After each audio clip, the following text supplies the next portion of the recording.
Night in the countryside has its own kind of silence. Not empty, but alive, humming with crickets, distant owls, and the faint rustle of leaves in the wind. But this night was different. The usual chorus had fallen eerily quiet, as though the forest itself was holding its breath. A single dirt road stretched under the pale moonlight, shining faintly from an earlier rain. Mist curled low across the fields, weaving around fence posts like ghostly fingers. And in the center of that road, barely visible at first, stood a calf. It was small, barely old enough to be separated from its mother, and it looked like a creature torn from a nightmare. Its thin chest heaved as if it had been running for hours. Mud clung to its flanks, streaked with something darker. Blood. The scratches along its body were not random scrapes from barbed wire or thorns. They were long, parallel lines, fresh and deep, as if some set of claws had raked across its skin while it fled. Its wide eyes reflected the moonlight, showing whites all around, rolling with panic. It kept glancing over its shoulder toward the tree line, then back down the road, as if expecting something, or someone, to appear. Its breathing was so loud in the still night that it almost sounded like sobbing, and then slicing through that silence came a sound that froze everything. From somewhere deep in the forest, a howl rang out, long, low, and chilling.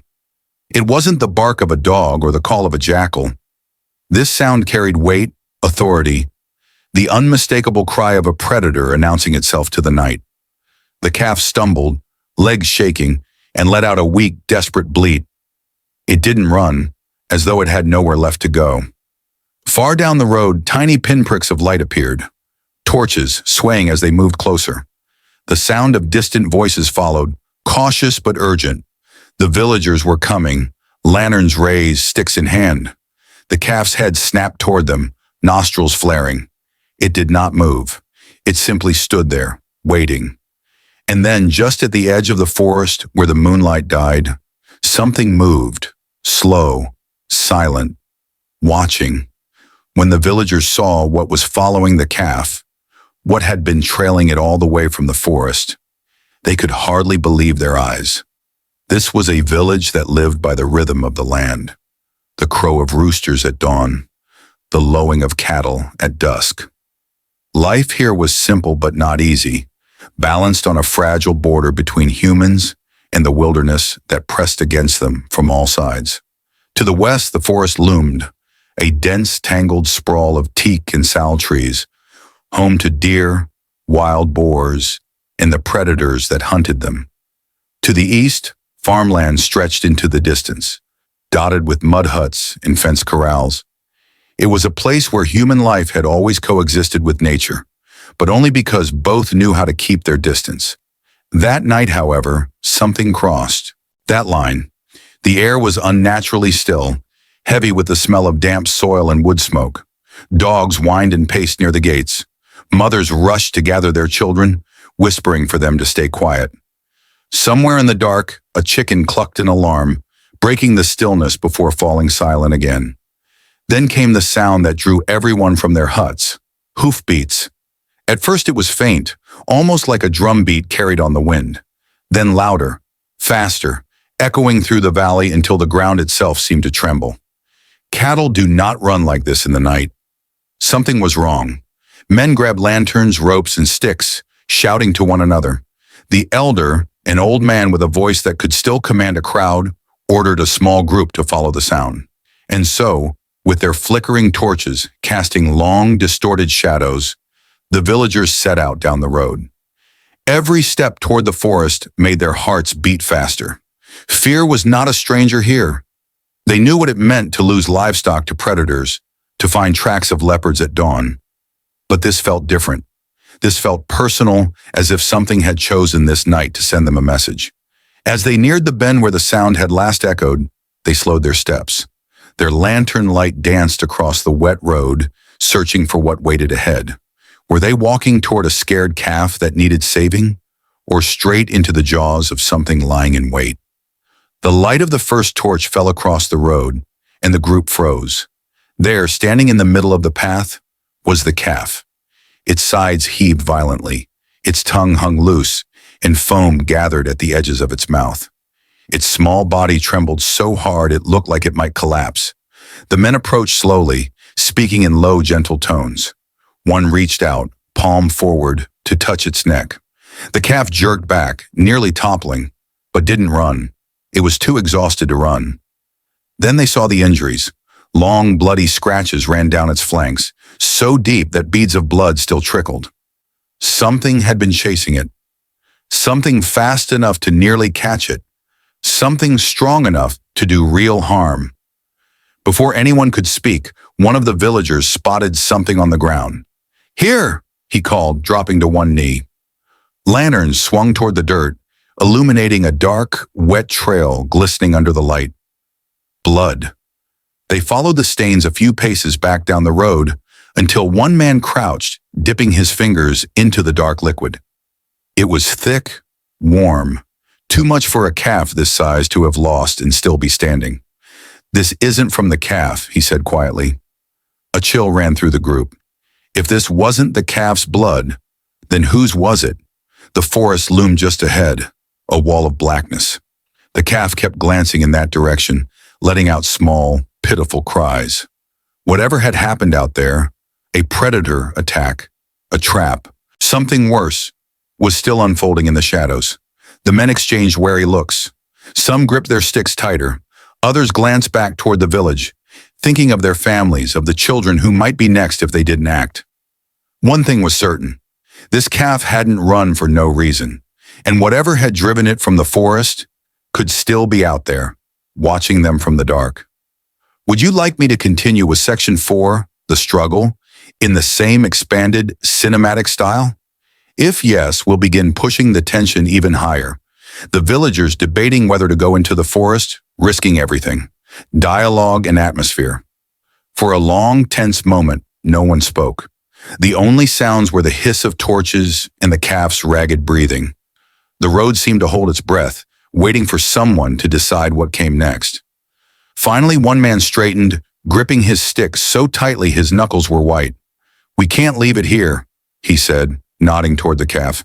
"If whatever chased it comes back, it won't survive." Another man shook his head. "And if we go into the forest at night, we might not survive either." The elder stepped forward, his face lined with both age and resolve. "We follow the trail," he said. "Something bled out there. Maybe an animal. Maybe something worse. If it is a predator, we need to know. If it's poachers," his voice hardened, "we must drive them away before they take more."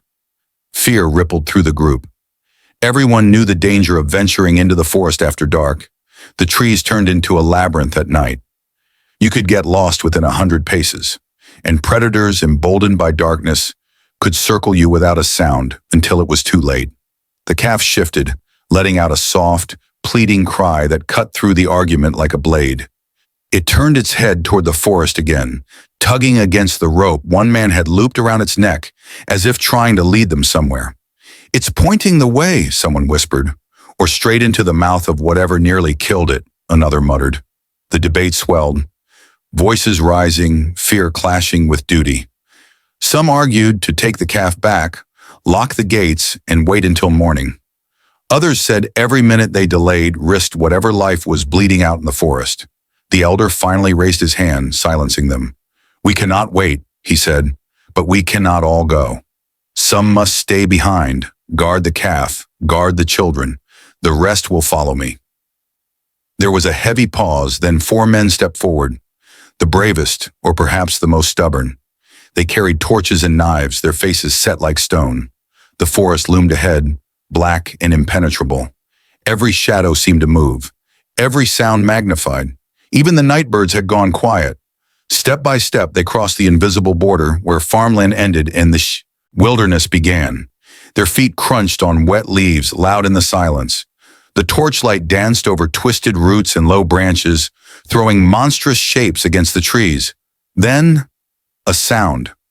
Low, guttural, vibrating through the dark. A growl. Not close enough to see, but close enough to feel in their chests. Another growl answered it, from a different direction. The men froze, forming a tight circle, torches out, listening. The elder's voice was calm but grim. Keep moving. Slowly, and they did, step by step, deeper into the night, every sense screaming that they were being watched. Narration. Something was out there. Not one thing, several. And whatever they were hunting. The only question was, what were they hunting? The group pressed deeper into the forest, following the dark trail as it wound between trees. But soon the torchlight began to fade. The air grew thicker, the night pressing against them like a weight. One man stopped, breathing hard. "We can't see more than a few feet ahead," he said. "If something charges..." The elder's gaze flicked back toward the road. The thought of the calf standing there, alone and shaking, made his stomach twist. "We can't leave it there," he said finally. "It's a beacon for predators. If they come, it will be the first to die." Reluctantly, the group turned back. The forest felt tighter now, as though it didn't want to let them go. When they returned to the road, the calf was still there, but it was no longer standing still. It strained against the rope, pulling hard toward the forest, its small hooves scraping in the dirt. It wanted them to follow. "Look at it," one man said softly. "It's leading us." "Or leading us into a trap," another muttered, glancing nervously at the trees.